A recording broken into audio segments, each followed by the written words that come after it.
Hello, everyone, and welcome to Go Ahead Tell Me. My name is Carly, and continuing with our goal to bring you conversations with positive changemakers, today we are talking with director and filmmaker Tayo Amos.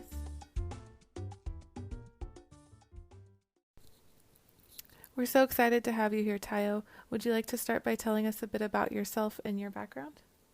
Sure. My name is Tayo Amos. I'm originally from the Bay Area.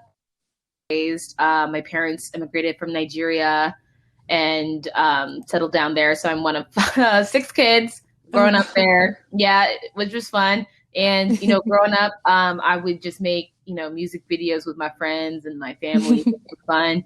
And I always just thought of filmmaking as a hobby. Didn't really take it seriously because, I didn't really know anyone who did it for a living. And, especially being the child of immigrant parents, they want you to be in a more secure path. So, I just always thought of filmmaking as, a creative outlet, kept doing it in high school, where I made, short docs, some music videos. And then in college, I didn't study film, but I kept making music videos for friends and contests. And I did a documentary for my a cappella group. And I think the thing that really, the decision that kind of felt like the fork in the road was my junior year summer. I had the opportunity to either be an intern at a bank or some sort of financial internship, or make a documentary with a grant from my school, Stanford. Oh, wow. And I chose to do the grant in London, even though I had no idea what I was doing. But it was a really, kind of pivotal decision for me in that, nothing really came of the documentary, but the process of making it and just, choosing to, focus on that creative side of myself was really wonderful. And my senior year of college, I had the opportunity to be a presenter at the Academy Awards through the program Team Oscar. And so that experience was really kind of my first introduction to Hollywood. I've always watched the Oscars growing up, loved watching movies growing up, as well as the Academy Awards, and just being there, seeing these people I look up to in the industry and just realizing that, they're just people too, obviously very talented people, but, it just made the industry feel more tangible. So after I graduated college, I decided to do a year of traveling, basically a gap year, and then moved back to the Bay Area, did some freelance work. And then I decided to go to film school to really hone in on my craft as a filmmaker. So I went to USC, and there I made a lot of crappy films, and then emerged with a thesis film called On the Clock that has become my calling card. It got me signed to an agent, it's now on Amazon Prime, and it just really kind of showcased my work as a director, made me feel more confident in my directing process. So since then, I've done 2 more shorts, and developing a couple feature projects. And yeah, it's been a journey, and it's still going, of course, but that's me. Awesome. Well, thank you for sharing. I have to ask, what part of the Bay Area are you from? I was born at Stanford, grew up in basically Palo Alto, Mountain View. My family was around the peninsula, primarily like Santa Clara. We lived between like Mountain View to Santa Clara, so like basically the peninsula area. Gotcha. Okay, I grew up in San Jose and have been all over. So. Okay, all right. People are like, "Oh, you're from the Bay? Must be from Oakland?" And I'm like, "Nah, I'm not. I'm from the boring white part." Yep, that's where I'm from as well. Yeah, I went to Berkeley though too, so I'm. Okay. So we're rivals because I went to Stanford, so we hate exactly. Definitely rivals, but we'll forget that for today. It's all good. Right? We're friends. It's not that deep. Exactly. But it's good to talk from the Bay Area. I moved down to San Diego. Now it's been like 4 or 5 years, so it's always nice to talk to somebody who knows the area. Yeah, it's a bizarre place, and I'm actually working on a feature about my experience inspired by my time going to a predominantly white prep school in Palo Alto and dealing with the pressure of getting into a top school as a young person, and just navigating that, as well as being, one of the few Black girls, one of the like lower income students there. And just fictionalizing that experience to something that I would have loved to see as a young person growing up. Yeah, definitely. That sounds like a really special project for sure. Yeah. And you said that's a feature? Yeah, it's called Elite. I've been working on it for, it's a journey. I wrote the first draft in 2017. So we're, been developing the script, and, who knows, it's a process, but hopefully it gets made sooner rather than later. Yeah, definitely. That will definitely be on my list of things to watch out for. Yeah, it's about a senior who joins a cheating ring to get into Harvard. So, oh wow, yeah, it's a fun one, but like that does sound fun. Dark. It's not a comedy. Yeah. No, I didn't. Definitely not. Yeah. The darker, I guess, the better sometimes. Yeah. Right? Yeah. The more fun. Yeah. So I was looking at all your work, right? Like I saw the Elite one come up. And then you have one that's going to be in festivals this year. Is that right? Yeah. So there's 2 shorts that are kind of in the festival circuit. One is A Blossom in the Night. We had our virtual premiere at Urban World. Was a bummer to not be there in person, but they did a great virtual festival. And we'll be at New Filmmakers LA this weekend, and have a couple other festivals on the pipeline, and then another short I directed. It's not official yet, but I guess I can say, I don't know if I can say it. I won't say it because it's not official yet, but it's gonna have its premiere soon, which I'm excited about. Yeah, that's exciting. And no worries not having to say it. I get that for sure. I just I don't know, can they sue me? I don't know, but definitely don't want to risk that. Yeah, I don't know. How has it been though, navigating festivals and directing and things through the pandemic? I can imagine it's been a very different journey. Yeah, it's weird. I feel like, especially now that we're going into almost a year of this nonsense, I feel like, luckily for me, I was able to, basically have a COVID artist residency. Right before COVID hit, I left my assistant job, not because of COVID, but it just was the timing of it all. And COVID hit, and I was just well, I'm just gonna, hunker down and write some scripts and work on my films. Fortunately, all the films I was working on had already shot, so it was really all post-production work. So that we can do remotely. We did our sound mix for one of my shorts with our masks on, we're at the mixing stage with our masks on. So, I was able to basically collect unemployment and just kind of survive for a couple months, just kind of doing that. And then have basically started another remote job while also continuing my own directing project. So it's been a dance for sure. This job is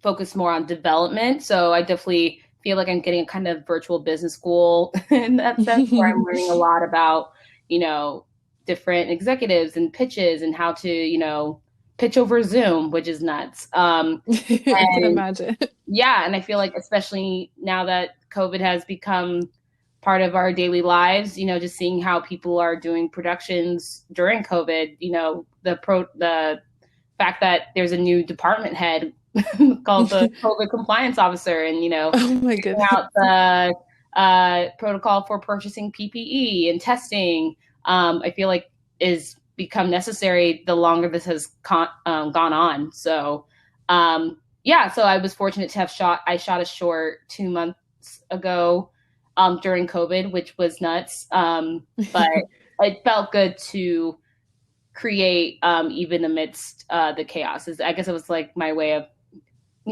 feeling okay, I have some control over my life and I can still create even though the elements are changing and are against us kind of. But yeah, so it's still, there's still ways to be creative. You just have to think a bit more outside the box and prioritize people's safety and don't do anything stupid.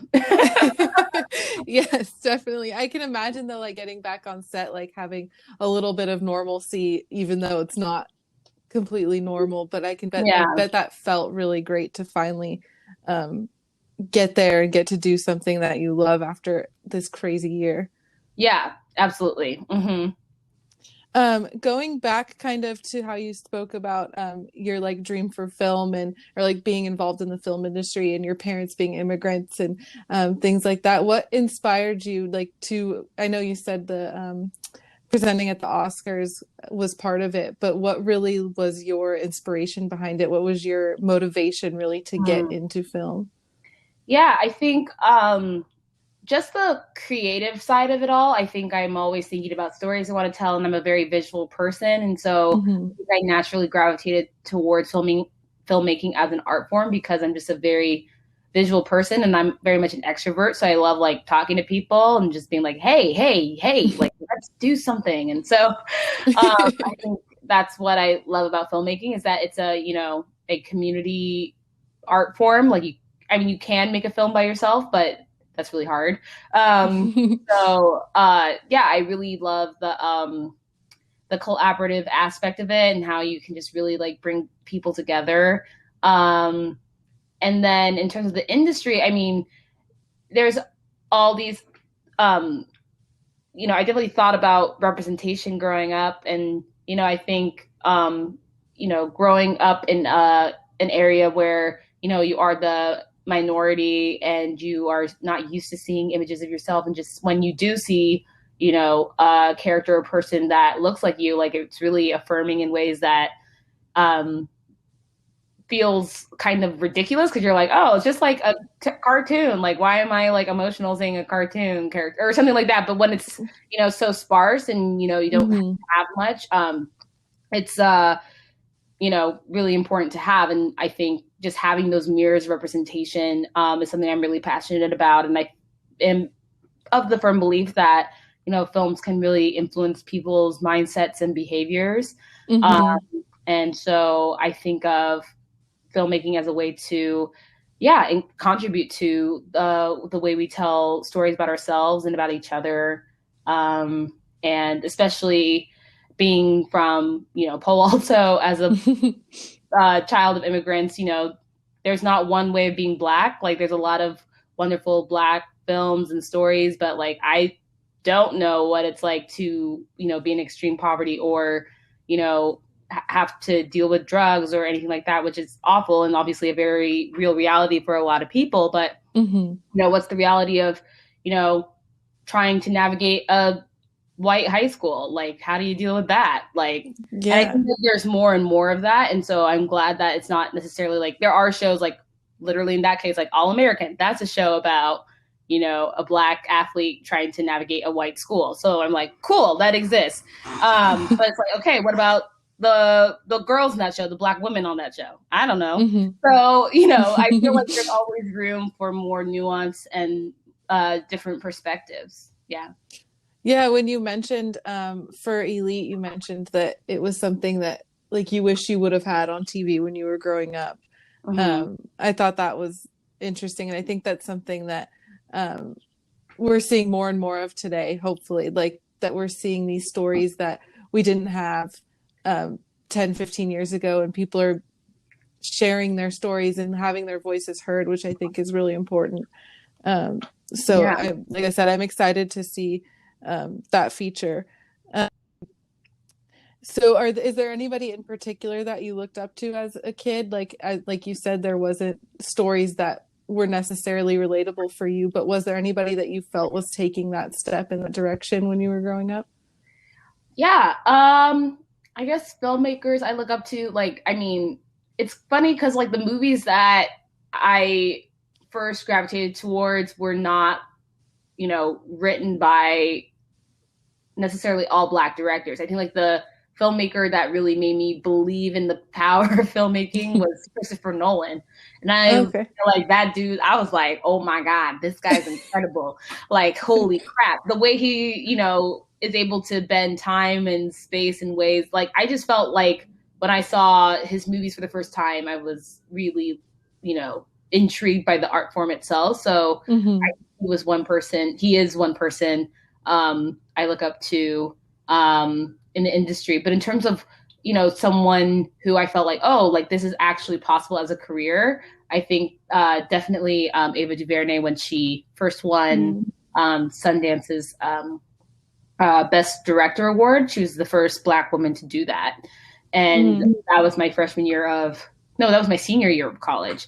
And I think seeing that in terms of her directing style, like, I mean, I love her movies, but I wouldn't say that I'm trying to emulate her style per se, but I definitely saw her trajectory as, okay, like that whole cliched phrase of like, if you can see it, you can be it. You know, just seeing this Black woman having that, you know, pedigree happen for her was crucial for me in a place in my life where, you know, I knew I wanted to make films. I knew I wanted to be a filmmaker, but I didn't quite know how to go about it. And of course, there's a number of other Black women directors that, you know, have made their marks in a lot of different ways, like Yuzan Palsy and Julie Dash. But, you know, it's hard to see Black women directors have, you know, a sustained career. And I think Ava DuVernay is really the flagship Black woman director that, you know, built this career and is still building this career in a way that's really empowering to watch. Right. Yeah, 100%. Thank you for sharing that with us. And then the other question I had for you was, while I was reading or looking at your work, A Blossom in the Night, that story is very intriguing to me. So can you explain a little bit about that? It's like, is it, it's like modern day slavery, right? And they're trying to escape that. Is that right? Yeah. So it's this world in the future where because resources have become depleted, society basically divided itself into 3 tiers based on income. And based on your income level, it basically establishes what status you are in society. So lower income people, who are mostly pretty much all Black and brown people, are basically forced back into forced labor, basically, or slavery. And so the characters we're following are is Amara. She's this young, bright Black woman who is, you know, currently running on the run with her brother Donovan as they're trying to, you know, escape this really restrictive society. But Amara still feels like her father, who was, even though we don't see him in the film, was lost, was missing during some riots. And so she's trying to figure out how to get to him. And when she has a clue that maybe he's still alive or that he's still out there, she's torn because, you know, her brother and her are making good progress to freedom, but she also wants to find her father. So the short is pretty much her grappling with that decision. Wow. And that's on Amazon Prime, correct? So no, not yet. Not yet. Okay. That is still in the festival circuit. I'm hoping to get it on a platform, whether it's Amazon Prime or YouTube or something soon. But my thesis film, On the Clock, is on Amazon Prime. Yes. Gotcha. Okay. Yes. Perfect. I was like wanting to watch that one when I saw it, but I wasn't able to find it. But so you're working on getting on a platform after festivals, I'm assuming. Yeah.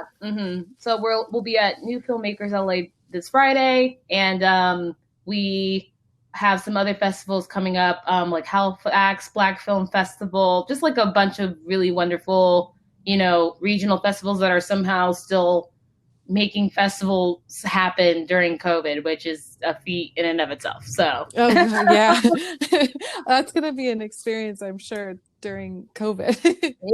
Yeah, 100%. So a lot of your work, obviously the reason we brought you on here is because of all of your work is very inspiring and tackles these topics that are so important to the world we live in right now, what we've been going through in the last year even. What's something that you want your audiences to get out of your work? Yeah, I think, the biggest thing is just seeing more beautiful Black and brown faces in different roles that we don't expect of them, or that we haven't really seen before. And opening a new point of view and a new perspective. And I hope that my work elicits a greater deal of empathy for people, especially in situations. And I feel like COVID has amplified this even more, where, it's so much of circumstances that we can't control that, put us in situations that we don't want to be in. And I think of course, we're not perfect, but there's oftentimes, we make decisions based off circumstances that are outside of our control, and just, being more empathetic to that, and then hopefully actually doing something to change that circumstance. So yeah, I think just the coupling of, or not coupling, there's a lot of things, but mainly, seeing different faces, different voices, in a way that inspires empathy and action in other people. I love that. Definitely need more of that in our world. Absolutely, yes, everywhere. Yes, 100%. And then before we go, we've been talking to people all month, and I did just want to ask your thoughts on Black History Month. If there's anything in particular that you're doing or you hope to see the world doing this month. Yeah. Man, this is a tough one. I feel like, I think there's a lot of great conversations about diversity and inclusion, representation. But I think for this Black History Month, just really thinking about kind of like trying to think more how your actions are, how everything is connected. Like I like to think of racism like the Matrix a little bit. Like it's so easy to just go through life and just be like, oh, like this is life, like this is how everything goes. But when you actually look at everything through a perspective of systematic oppression, and you realize, okay, wow, like everything is connected. Once you take that, what was it, red pill or whatever, once you really see, the systems of like systematic oppression, how it literally affects everything we do. Like when people say, oh, you make everything about race. And it's like, listen, we don't want to make everything about race, but that's just the way it is. Like I'm reading all these stories about, people's homes being appraised for lower value because they are Black, and they, they only get their homes valued higher until like either they pose as white, or they put pictures up saying that imply that the home is owned by a white person. So we're thinking like, oh, wow, like it's hard for Black women or Black people to acquire wealth because of, the whole system is, incentivized to keep Black people down. So it can be a little overwhelming, but I think, just kind of starting to see just in little things that you do, or who you interact with, or where you are, especially in the film industry. I think, I think the industry has to understand that, like, okay, yes, we have all these great stories and Black creators, but when you actually look at who's greenlighting these projects, it's still all white people. Right. And I'm just like, oh man, like who owns the stories we're telling? Like who's actually like profiting off of the stories we're telling? It's like, dang, okay, like that's, what do we do with that? So yeah. I think, yes, for this Black History Month, I think it's important to, celebrate and revel in Black work and Black art and Black people. But I think it's also an important time, not just this month, but year round, to really question and interrogate, okay, what are the systems in place that I benefit from, and how can I, by little actions, kind of do my part in kind of dismantling that? And it feels crazy to say, because like, oh, like be anti-racist, but it's like, okay, yeah, how can so much more? Yeah. And just having that, hard conversations and really understanding like, okay, how can I, do my part to dismantle systems, as opposed to just being like, oh, like racism is bad. Okay, yes. then now what? You know what I'm saying? Right. So, go deeper, go to the next level. Exactly. To make a change in that. Yeah, I thank you. That was it's a loaded I've never answer, thought about it like that. Exactly. It's a loaded question. And I feel like it's even more like this year, after everything we've seen and been through, like there's so much more to it that I don't think a lot of people realize. And so your words and sharing that, I hope that it gets to everyone who listens to this, understands that and takes it to heart and lives their day-to-day with that in their mind. Yeah, and it's a lot, but the good thing is, like, I feel like, I love being Black. It's just like there's so much diversity in our cultures and our points of view, in our experiences, and even with all the trauma and persecution, like I got kind of emotional. Like last week, I was at a store and I was buying, obviously with my mask on, like takeout, but I was buying some food. And I was like, wow, like literally just 50 years ago, I would be denied service here. Like 50 years ago, they would be like, no, can't, you're Black. That's wild to me. You know what I'm saying? So I don't know. I think there's moments where we're like, oh, like, I don't know. There's a part of me that's like, yes, there's a lot more to do, but there's a part of me that's like, wow, like, if we really understand where we came from, like, okay, like, I'm grateful that we're in this time now. Like, we still have a long way to go, but dang. Like, I think about that all the time too. I mean, like growing up in the Bay Area, I feel like I was so lucky to be in such a diverse community. Like I don't know, I just look at that area compared to where I live now, and as a kid being in that environment and so many different cultures surrounding me. Like you go to San Francisco and there's just every culture is all around you. And I forget sometimes that that's not how the rest of the country or the world lives, that like not everybody is surrounded by different cultures all the time. And so it's such a like awakening to realize like, oh, right, I lived in just this small little area and I felt like I was in a very diverse community, but look at the whole rest of this country that's not that way.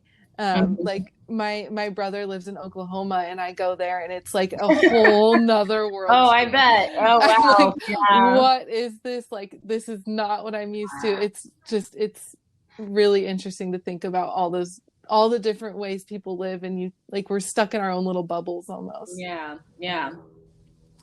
Well, and that's why I like filmmaking, because it hopefully brings people closer together and see other people's perspectives. So yeah. Well, thank you so much for talking with me today and taking the time to discuss your work. And I will be on the lookout for your next projects, and best of luck through this festival season and navigating it through COVID. Thank goodness we have the internet. I gotta give a shout out to festival programmers. They're really doing their best to get filmmakers the platform even during this time, and there's been a lot of cool apps and platforms that people have been using, so it gives me hope that people are still finding ways to showcase films, and hopefully we'll find a way to see them all in person soon. Yes, well, hopefully soon. Fingers crossed. Yes, fingers crossed. Well, thank you again. It was a pleasure speaking with you. Yeah, same here. Have a good one. I hope you all enjoyed this episode. You can watch Tayo's film On the Clock on Amazon Prime now, or follow her on Instagram for updates on her next films, including A Blossom in the Night. Keep up with Go Ahead Tell Me by following us on Instagram or visiting our website to sign up for our weekly newsletter. Thank you all for listening, and we'll talk soon.